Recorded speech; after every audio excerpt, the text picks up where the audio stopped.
Bienvenue dans le monde sauvage de la France, un écosystème où la beauté des paysages se mêle à la fragilité des équilibres naturels.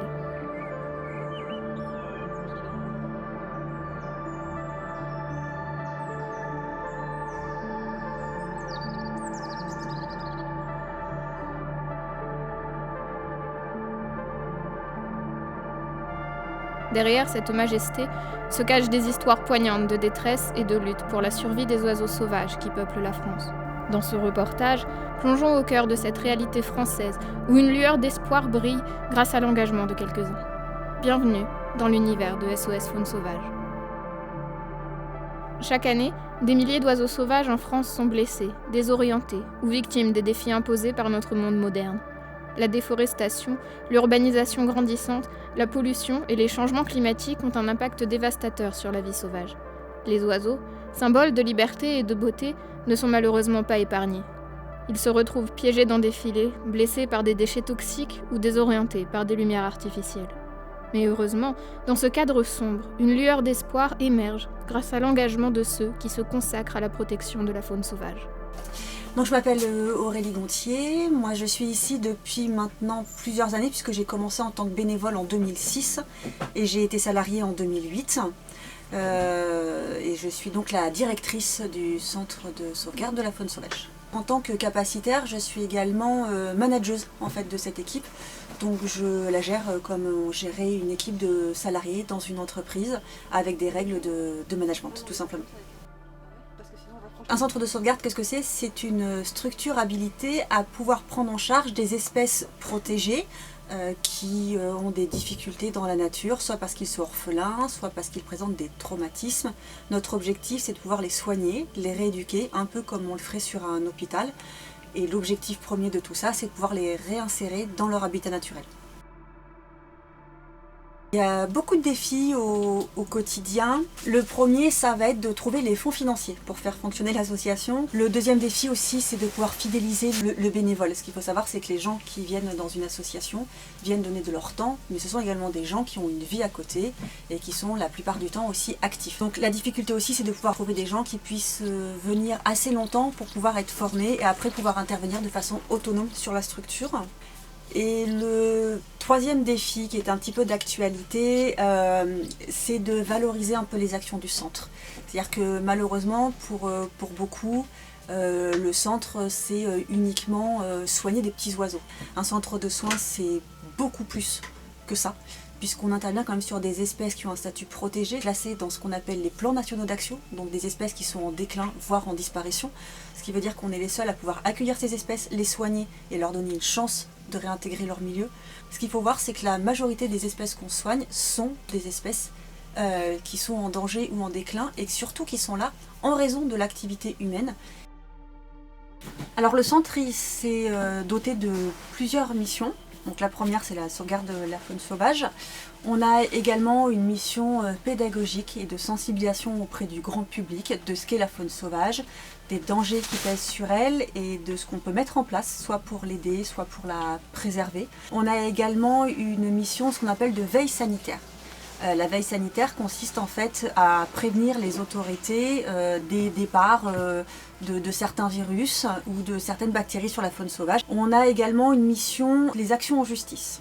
Donc l'association, en fait, pour toute atteinte volontaire d'une espèce protégée, on fait un dépôt de plainte et effectivement maintenant on va jusque devant les tribunaux pour pouvoir obtenir réparation. Alors la réparation, en fait, elle consiste à ce que le centre soit remboursé des frais que nous avons engagés pour sauver des animaux qui ont été détenus illégalement. Actuellement, on accueille uniquement les oiseaux parce que le centre en fait n'est pas assez grand pour recueillir tous les animaux qui auraient besoin d'aide. Là, l'objectif, c'est de créer une nouvelle structure qui puisse non seulement accueillir des oiseaux en plus grand nombre, mais également une structure qui va pouvoir accueillir les mammifères. Donc ça, voilà, on travaille dessus et c'est en train de voir le jour et on espère un début de construction de la structure sur le premier semestre 2024. Donc ça, c'est un très très gros objectif qui a mobilisé l'ensemble du centre. Donc aussi bien moi en tant que salarié, mais que les bénévoles aussi qui m'ont aidé à travailler sur ce projet, que les membres dirigeants de l'association. Au niveau des raisons et au niveau des causes d'accueil, il y en a plusieurs. Le premier, c'est les chocs véhicules. Ce qu'il faut savoir, c'est que les chocs véhicules se font majoritairement la nuit, parce que on ne voit pas forcément l'oiseau arriver, et que quand on le voit arriver, c'est souvent trop tard. Il y a aussi le fait que les oiseaux sont aveuglés par les phares des voitures. Et il y a aussi le fait qu'ils sont en pleine chasse, et qu'en fait, au moment de descendre et de fondre sur la proie, en fait, les oiseaux se mettent au niveau du sol, et c'est à ce moment-là qu'ils peuvent se faire percuter. Pour résoudre ces problèmes, c'est quand on a un oiseau sur le bord de route avec les phares, on fait attention, et que si on voit un oiseau nous foncer dessus, ne pas penser qu'il va dévier parce qu'il voit la voiture. Donc si c'est possible, c'est essayer de ralentir la voiture, ou éventuellement, si on a de la place sur une grande route, de faire un petit peu un écart pour essayer d'éviter l'oiseau.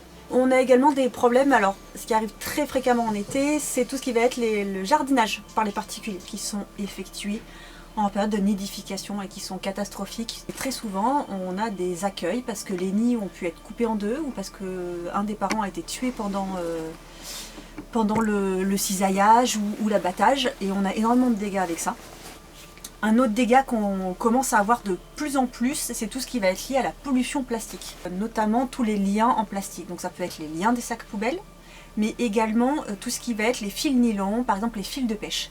Les oiseaux peuvent s'en servir pour faire les nids en pensant que ce sont des longues brindilles d'herbe, et donc en fait on a des oisillons qui vont grandir et qui vont, en bougeant, en fait, s'emmêler les pattes dans les plastiques. Et malheureusement, quand ils arrivent chez nous, c'est déjà trop tard, on ne peut plus rien faire. Il y a eu la croissance et des fois on a des pattes en fait, qui ont essayé de repousser par-dessus.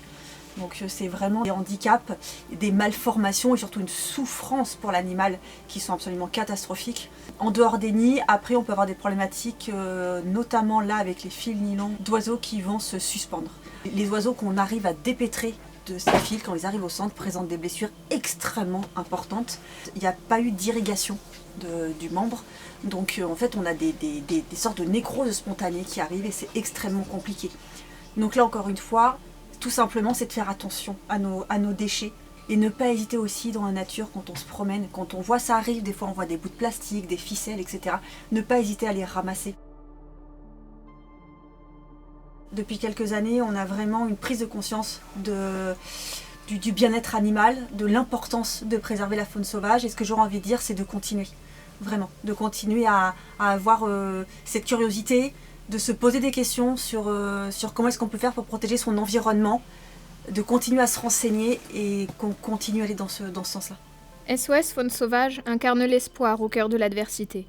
Doté d'une équipe de passionnés et de bénévoles, chaque membre partage un engagement profond envers la protection et le bien-être des animaux.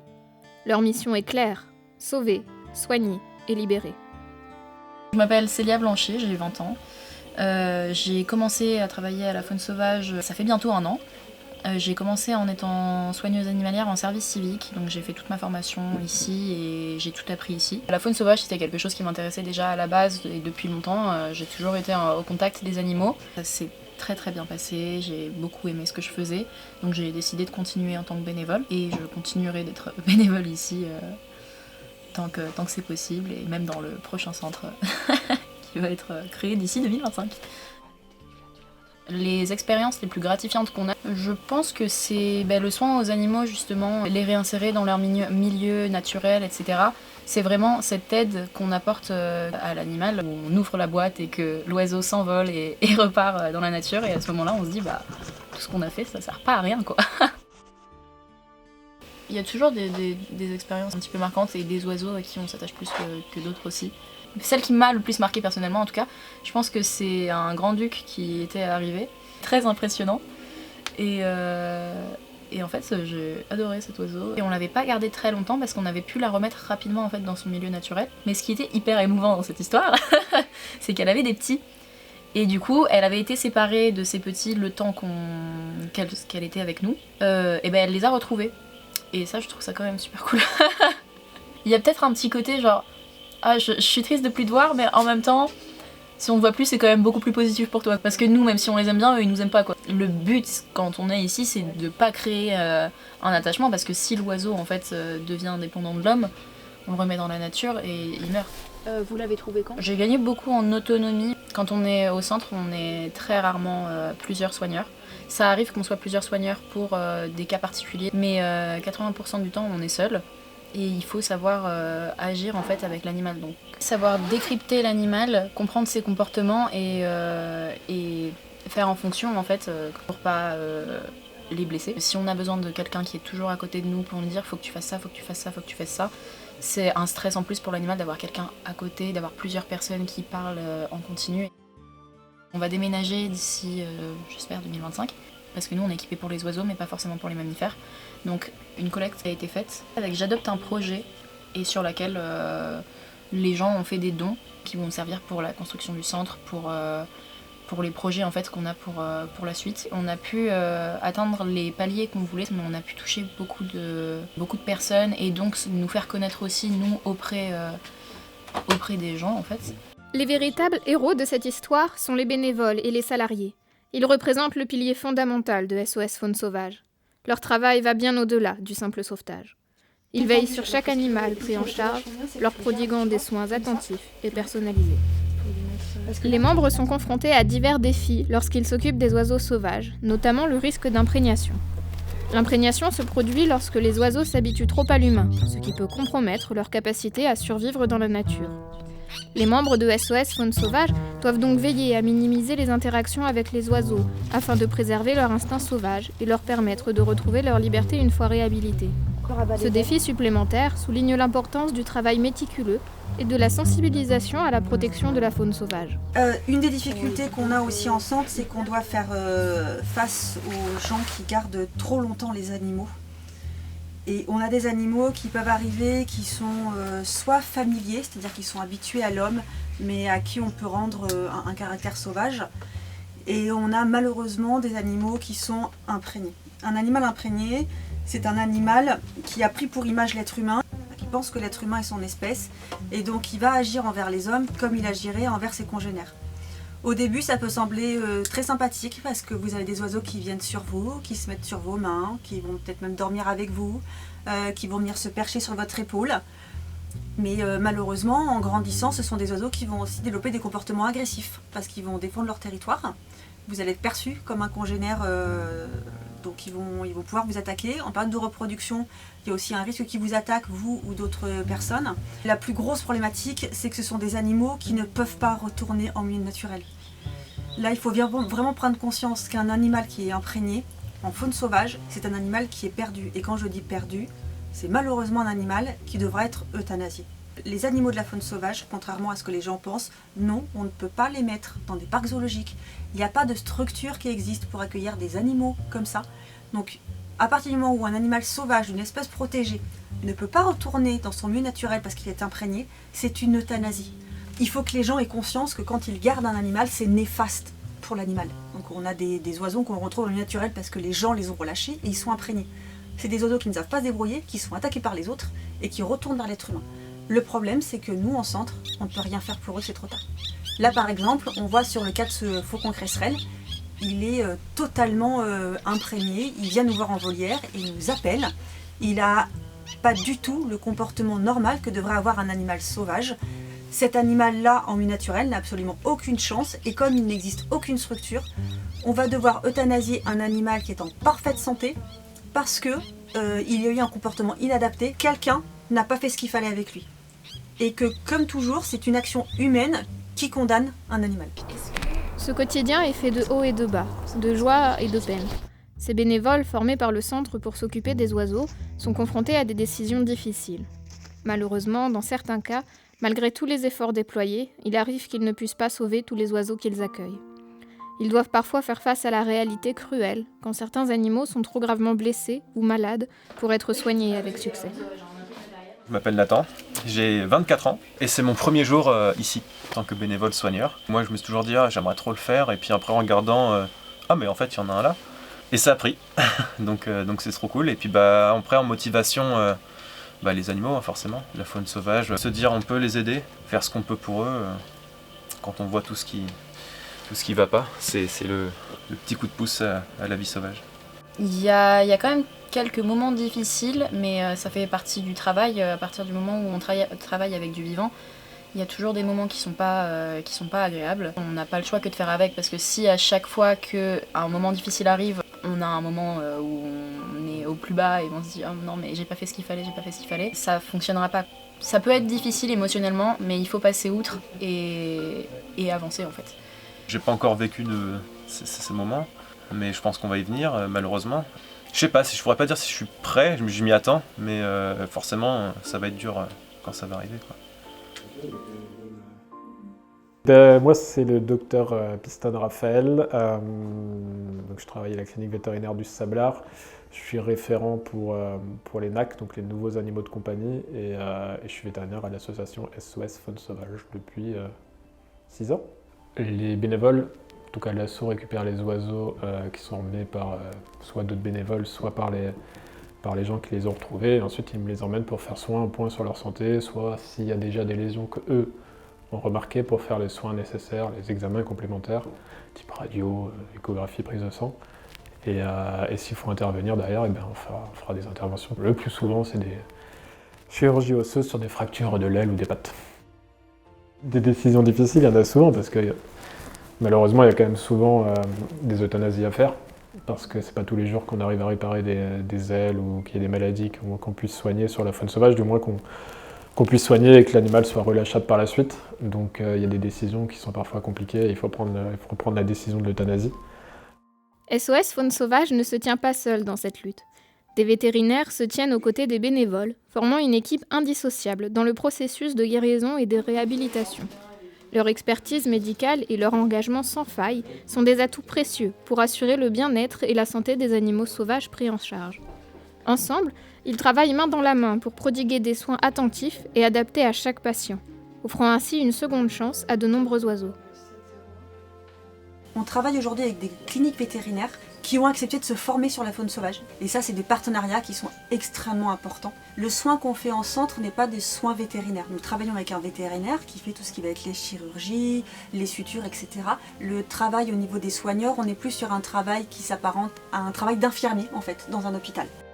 Afin d'éviter l'acharnement thérapeutique et de respecter le bien-être des oiseaux, ils doivent prendre des décisions éthiques pour garantir que chaque animal reçoive les soins appropriés. Parfois, cela implique de choisir entre mettre fin à la souffrance de l'animal ou continuer à le soigner, sans certitude quant à son rétablissement, risquant ainsi de prolonger sa souffrance inutilement. C'est un aspect poignant de leur travail qui souligne la nécessité d'un équilibre entre la compassion et la réalité de la nature sauvage. Avant d'être admis à SOS Faune Sauvage, les oiseaux blessés ou en détresse sont généralement découverts par des membres du public, des promeneurs ou d'autres organismes de protection de la faune. Il est parfois difficile de savoir comment réagir lorsque l'on trouve un oiseau, visiblement en détresse. En espérant qu'on ait fait une bonne action. Alors, les personnes qui peuvent nous apporter des oiseaux, en fait, ont différents profils. Des particuliers, la gendarmerie, les douanes, les pompiers. Ce qui est beaucoup plus étonnant pour le grand public, les chasseurs également. Quand on trouve un oiseau, c'est toujours compliqué de savoir ce qu'il faut faire. Ce qu'on conseille aux gens, c'est de nous appeler avant même d'intervenir, pour qu'on puisse expliquer aux gens si oui ou non en fait il y a quelque chose à faire. Des fois ça peut être normal que l'animal soit au sol à l'âge où il est ou à la période de l'année. Si c'est pas normal, à ce moment-là on explique aux gens en fait comment prendre l'oiseau. L'idéal c'est d'y aller avec, si c'est un rapace par exemple, de mettre des gants si on en a, sinon de prendre un grand tissu et de le poser doucement sur l'oiseau, de prendre l'oiseau et de le poser soit dans une caisse à chat pour les transports ou à chien, ou dans un carton, et de nous appeler s'ils n'ont pas pu nous avoir avant. Les arrivées imprévues, on en prend toujours, on les prend toujours évidemment, mais ça peut être compliqué parce que déjà, si on ne nous prévient pas à l'avance, on peut ne pas être là par exemple parce qu'on est à un rendez-vous veto, on peut être en plein soin et en plus on a des gens justement qui savent pas forcément ce qu'on prend en charge ou pas et qui peuvent venir avec des animaux qu'on n'a pas le droit de prendre. Donc par exemple des pigeons ou des corbeaux, on n'est pas en autorisation de les prendre. Donc les gens arrivent avec ça, ou même avec des mammifères, et ils se retrouvent en face du portail, et on leur dit mais on n'a pas le droit de les prendre, et nous on s'en prend un peu plein la gueule à ce moment-là. Voilà, donc généralement il faut nous contacter au préalable. Une fois totalement soignés, les oiseaux sont pesés une dernière fois pour s'assurer qu'ils sont prêts. La bague, permettant aux soignants de différencier les oiseaux, est retirée, représentant le dernier témoignage du dévouement des bénévoles et des vétérinaires tout au long de leur convalescence. Après des semaines, voire des mois de soins, vient enfin le moment tant attendu, le retour à la nature. C'est un instant magique où les oiseaux retrouvent leur habitat naturel. prêts à reprendre leur place dans l'équilibre de la vie sauvage, ces oiseaux libérés incarnent l'espoir et la victoire pour SOS Faune Sauvage.